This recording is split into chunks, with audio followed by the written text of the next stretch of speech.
If the Lightning win this Stanley Cup final, it's almost certainly going to be built on the backs of Steven Stamkos, Nikita Kucherov, Victor Hedman, Andrei Vasilevsky. The core. Good morning to you. Good Wednesday morning. I'm Dejan Kovacevic of DK Pittsburgh Sports. This is Daily Shot of Penguins. It comes your way bright and early every weekday if you're into football and or baseball. I also offer daily shots of Steelers and Pirates that I hope you'll check out. Game one is tonight. It's an 8:15 p.m. face-off between Tampa Bay and Colorado. The principal participants in this series are no secret to anyone who would ever push play on a hockey podcast. I'm not going to insult you by going over all of Colorado's guys as well. But I do want to, before the first puck drops in this series, really highlight that it's almost always about the core when it comes to getting just this far, never mind winning it all. And some of that's going to be Captain Obvious stuff. Well, yeah, you need X number of really, really good players. And if they're in the fold for an extended period of time, you've got that much better of a chance because you've created that culture and the family atmosphere and everything else. But still, if you go back over the past decade and a half, and no further, you don't have to start getting into, pre-salary cap or whatever else here. Just the last decade and a half, when things have been mostly even across the league, and there have been a lot of very good teams that have contended. I can actually think of one that won it all without a great core. But the rest, the overwhelming majority, the Kings, Anze Kopitar, Drew Doughty, Jonathan Quick, and you could throw Jeff Carter in there as well. Blackhawks, Patrick Kane, Jonathan Toews, Duncan Keith. Could make an honorable mention for Brent Seabrook, I suppose, as well. The Bruins somehow only won once with their core of Patrice Bergeron, Brad Marchand, Zdeno Chara, Tuukka Rask. The Capitals only won once, but it was with their guys that they've had forever. Alexander Ovechkin, Nicholas Backstrom, John Carlson in the back end, Braden Holtby. Core. And then you get to Tampa Bay, and even when Stamkos wasn't available, there was a Braden Point filling the role, I guess you could say, of a Jake Gensel, that younger guy that comes along that takes the mantle that might not be the equivalent of a Stamkos in terms of stature or achievement, but who rises up in the playoffs the way Jake has for Pittsburgh. And with the Penguins, we saw the core go from 5, and that's probably a fair place to put it, guys who were with the team for the longest period, meaning, of course, Sidney Crosby, Evgeny Malkin, Chris Letang, the existing guys, Marc-Andre Fleury, and I just really always enjoy including Chris Kunitz in there because he was with the team for such a long time and such a big, big part of their championships.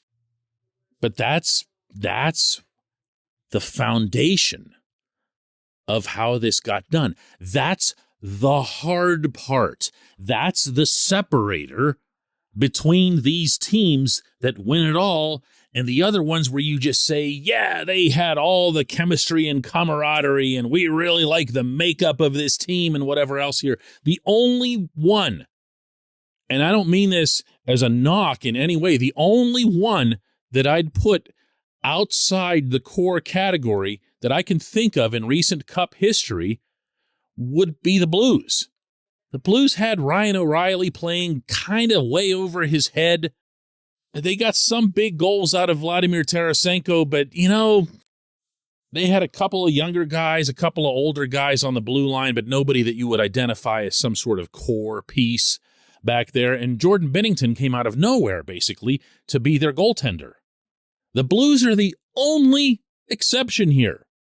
So please, someone, remind me again why it's a good idea, at least according to some, to end the core concept with the Penguins.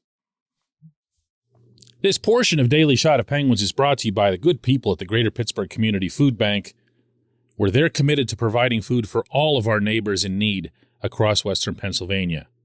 They, in turn, need your help. Find out how $1 can be turned into 5 full meals. For those in need, visit pittsburghfoodbank.org. Now, go ahead and throw ages at me. I mean, that's fair. It really is. You know, Sid and Gino are in their mid-30s. Letang is in his mid-30s. Flower's gone. Kunitz is gone. Time comes for everyone except Chara. And by contrast, it's fair to point out that out of the Lightning's core, Stamkos is 32, Hedman's 31, Kucherov's 28. Did you know that?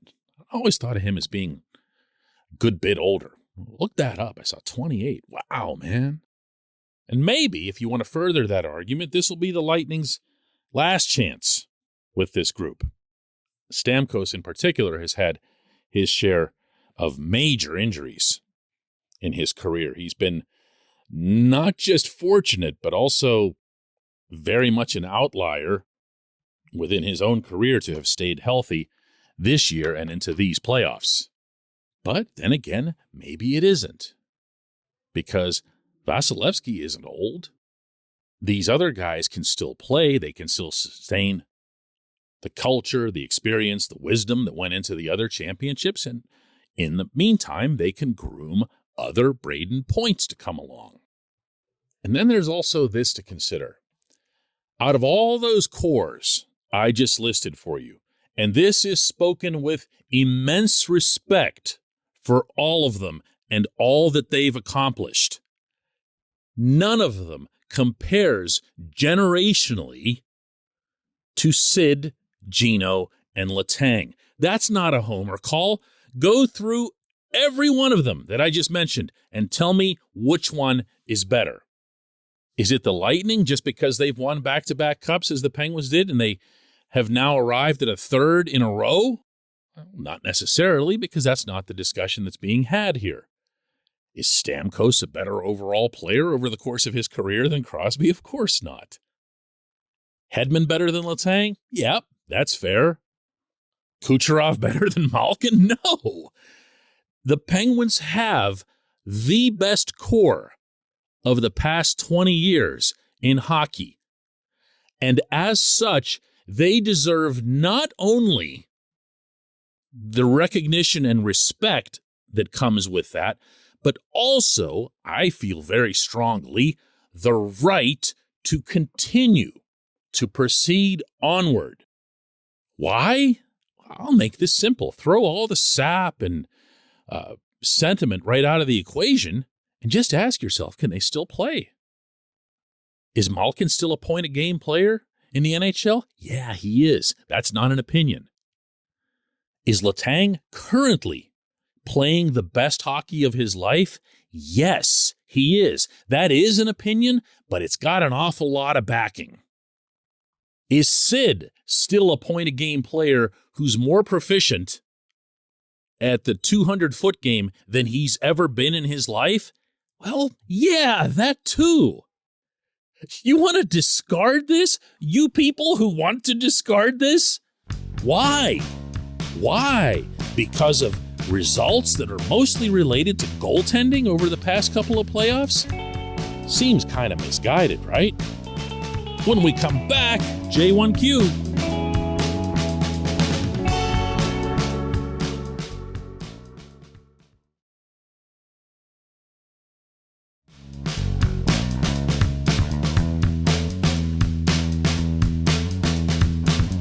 And today's J1Q comes from Mike in Jacksonville, who asks, are there any obvious free agents that the Penguins might target because they'd fit in with Mike Sullivan's system?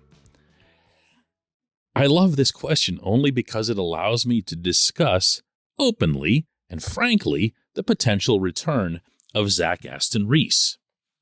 Anybody who doesn't know, ZAR is an unrestricted free agent after having made a pretty nice impression in Anaheim in his short time there, having worked his way up to the Ducks' first line. For whatever that was worth, the Ducks were in a total state of flux and messing with a lot of different things. And Dominic Simone was on the first line as well, however it is that you want to take that. But I'm here to tell you a couple of things about the Penguins and ZAR. One is this: the head coach loves him. And I'm sure that I didn't deliver that verb with enough passion. The head coach thinks the world of ZAR. Yes, he'd love it just as we'd all love it if he'd score more. And he'd love it, as we'd all love it, as Zach would himself, if he were a little bit faster. But he does everything that is sought within that system, and he also makes players around him better because of his defensive proficiency, because of his smarts on the forecheck, because of his bulk and his willingness to use that physicality toward puck possession. Second thing about Zach, the general manager loves him. Now, I'm not going to give you the whole loves, but Ron Hextall very much is in concert with how Sullivan feels about him. I don't know that the two of them would see eye to eye on every single player on the roster. That would be a little unlikely, but they absolutely do when it comes to Zach. Oh, third thing, bonus thing. He won't cost much. Zach Aston Reese is going to get no more than $1 million on a one-year deal in free agency. You can take that to Zach's bank. He was right in the neighborhood of the NHL minimum this past season, and he's never scored anywhere near enough to warrant some mega raise from anybody. Zach is very much the type of player that you have to have on your team to appreciate fully how valuable he can be. And as you point out, Mike, with the question, he fits in with the system. He, in some ways, is the embodiment of the system, other than the whole, not scoring and not fast thing. And not that this should ever be your motivator, but you'll get the best out of Teddy Bluger if you have Zach Aston Reese back. And you'll get a third line or fourth line, whatever number you choose to assign them, that can make a real impact for you when it comes to line balance. Something that I talked about throughout the New York playoff series is the Penguins were coming at the Rangers really with one line consistently, 5-on-5, and the other ones would just kind of intermittently do something, and you need that one unit within your bottom six, again, not caring if it's the third or the fourth line, that can go out there and have a consistent impact. Doesn't have to be spectacular. They don't have to own the ice. They don't have to be Corsi champions. They just have to give you something that you know you can count on. The Bluger-Aston Reese line was that line. Whether it had Brandon Tanev on it or whether it had Brock McGinn on it, it was that line. And if you have a chance to bring a player back like Aston Reese at such a low price with such a high trust level of the people who are already in Pittsburgh, I'd say this would be a good move and one that's likely to happen. I appreciate the question, Mike. I appreciate everyone listening to Daily Shot of Penguins. We'll do another one of these tomorrow.